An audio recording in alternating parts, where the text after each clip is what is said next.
Hey everybody, this is DayTraderRockStar, or you might know me as Johnny. I broadcast the markets every day. That's what I do. I trade the markets, and I do a lot of things on YouTube and live streaming. And the reason I'm telling you this is probably because a lot of people who are seeing this video are not used to watching me do my job.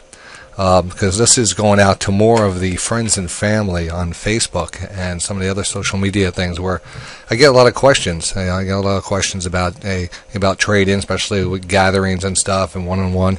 Everyone's very interested in the market. It's always a topic of conversation. Believe me, after doing it 10 hours a day, that's the last thing sometimes I want to talk about. But I love it so much I end up talking about it. So you're always talking about it.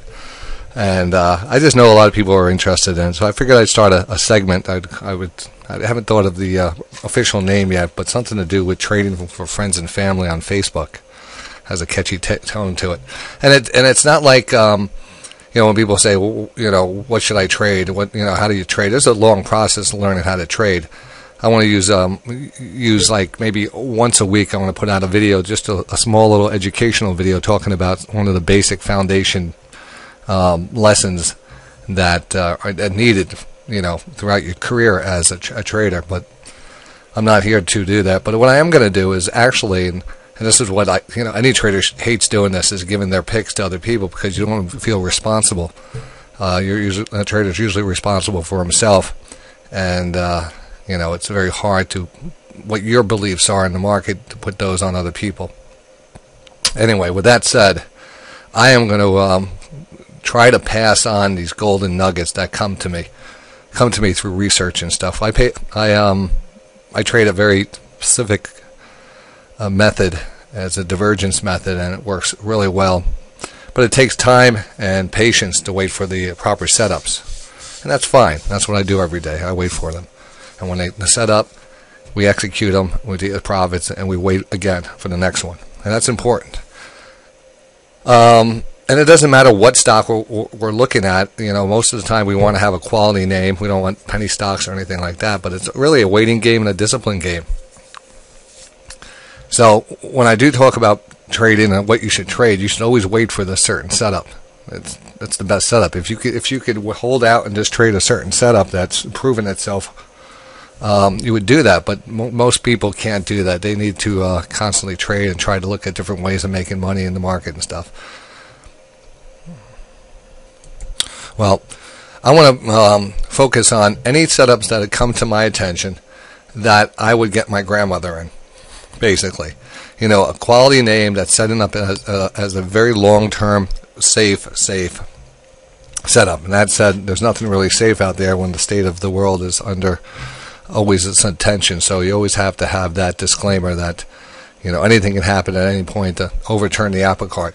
But as things are going, it's important to take advantage of the markets when the market's giving you such an easy way of profiting, instead of just keeping your money in the bank, or maybe you are somehow investing, but a lot of people are not. They're not taking advantage of the simple basics of getting into a stock, investing. You don't have to be a long-term investor. You don't have to be a short-term investor.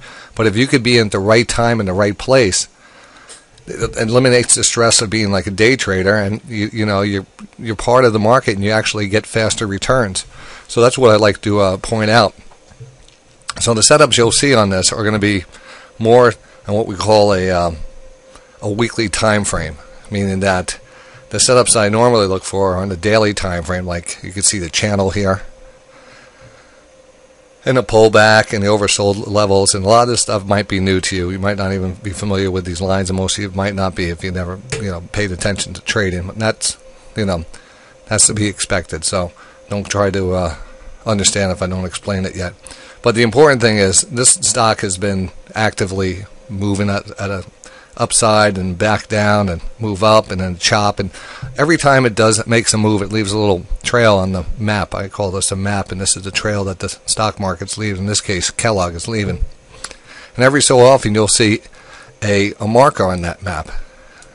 In this case, usually where I put a circle. In this case, it was a divergence marker right here. You can see the divergence.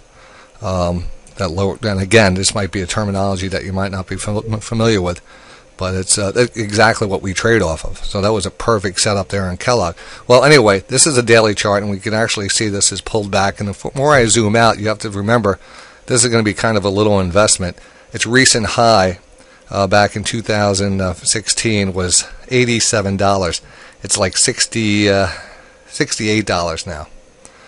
So it's a huge pullback on a quality name, Kellogg. It's a perfect opportunity to get in on this. And the reason it is, first of all, you have and this is very important, some of these indicators like the stochastics might be a little more advanced, but I want to show you the reasoning behind it. In this case, you have a very, very bullish rotation that's heading up, and we actually flatlined before the 80 line, which means a lot to me because lots of times we'll see a flag form and then a follow-through. So we're actually seeing this downward channel, and then all of a sudden a kind of a double bottom, a move up, and a slight pullback. Now what we're seeing here, the key here is on the weekly chart. So that last pullback took out the recent lows, but we turned back up on our momentum, our stochastics there, and we turned up on a weekly time frame. So what normally we trade on a daily and we look for daily returns, it takes a few days to get the maximum move in the stock. Here we have a setup in Kellogg that's a beautiful pullback inside of a pattern, telling us that we're going to have a major breakout here, and we're probably near the lows that this stock will ever be at again. So 68.60, very close to. There's a rising trend line under here. I put this on our HPS watch list where we talked about it. There is a potential of a test down here, but you're in the golden zone right now. So it's all about that weekly time frame, that weekly curl back up here, higher high, lower high here, inside of a recognizable pattern. The breakout will be up here, and what we talk about now, what can you expect on something like this? Well, let's go back to the daily. And this is going to be a trend line break. We've tagged it once, twice, 3 times, 4 times. So we break through here. We're going to have a little momentum, bring it up. I have on my first target up in that 71 range, 79 to 71. Basically the last area of resistance. So that's not giving us a lot. Maybe that's 3%, 4%. But that's great when you think about how the probability of this happening, 3.5%. Then above that we have the 72 area, which I like a lot more. And then we're getting into that 6 and 7% return on that type of trade. And you're like, well, that's not that much. I want to get a double. Let's be realistic. This is a high probability setup to get you, 6, 7%, 8% maybe on your trade. That's not going to take, you're not going to hold it for the year. Everything's set up to move over the next couple months. So that's the type of setups we want to always share with you. I was in this one. The last time we were in Kellogg was at 60. Let me see what my records tell me here. 68 something, 68.20. 66.20. We got out at 68 and change up here, and now it's pulled all the way back. Like I said, I want to get back into it tomorrow. By the way, I am going to get back into it, and I want to hold it for a swing. I thought about getting into it today. I think we're just sidetracked doing some other trading, but this one is good to go. Like I said, I think we get easy 3 points on it to start off. 3 points, and then we're going to look for maybe 4 to 6 and to finish off the trade. So that's it. That's the first little stock there I want to throw out there. And just remember, trading comes with risks, and the whole disclaimer here. You do your research. Contact your financial advisor before taking any trades, and don't trade over your means. But pay attention to Kellogg. Make your own little portfolio. Practice. If you have any questions, definitely ask them. I could always make a video, answer your question. So, I'll see you in the markets.